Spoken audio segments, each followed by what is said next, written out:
L'organisation de la vie pour les jeunes filles enceintes, puis lorsqu'elles sont devenues de jeunes mères, est souvent un chemin semé d'embûches, particulièrement quand elles sont à l'école secondaire. Nous pourrions donc croire que les difficultés rencontrées puissent facilement les amener à abandonner leur projet scolaire. Mais comment certaines parviennent-elles à poursuivre leurs études?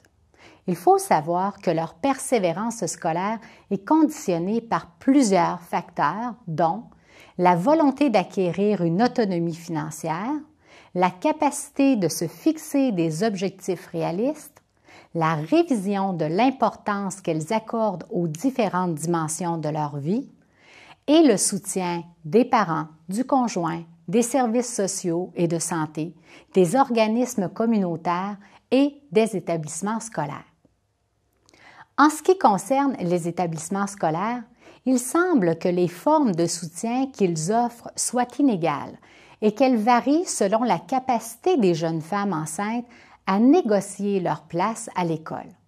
Ainsi, il arrive qu'elles vivent des malaises physiques qui, en raison du manque d'ouverture de membres du personnel scolaire, finissent par les décourager et les convaincre d'interrompre leurs études plus tôt que prévu.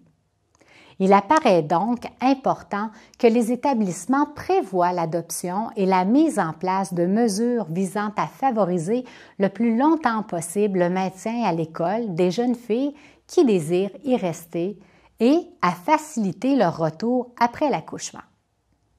Il pourrait également être profitable qu'une intervenante de l'établissement scolaire, par exemple une infirmière, une travailleuse sociale, une psychologue, soit mise à contribution. Sa connaissance de la dynamique de l'institution ainsi que des besoins des jeunes femmes enceintes rend cette personne apte à déterminer les aménagements à mettre en place qui faciliteront la poursuite des études. De telles mesures sont déjà prévues dans des établissements scolaires et n'impliquent aucun coût supplémentaire. La possibilité de sortir de la classe au besoin, l'accès à un casier dans un lieu moins achalandé, le fait de ne pas cumuler les absences souvent fréquentes durant cette période, la flexibilité des échéanciers pour les évaluations et les travaux en sont quelques exemples. Par ailleurs, il apparaît que des jeunes filles ont bénéficié du soutien de l'intervenant d'un CLSC qui les a suivies pendant leur grossesse et après l'arrivée de l'enfant afin de faciliter leur retour aux études. Cette personne a semblé être bien placée pour amorcer des discussions sur leurs projets d'avenir, notamment en leur fournissant de l'information sur certains programmes. De fait, certaines jeunes filles sont assez timides et se sentent mal à l'aise dans les processus administratifs.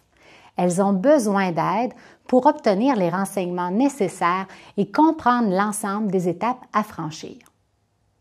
Il pourrait donc être profitable de constituer et de mettre à jour régulièrement, au bénéfice des jeunes femmes, un guide où seraient consignées les ressources accessibles dans le milieu.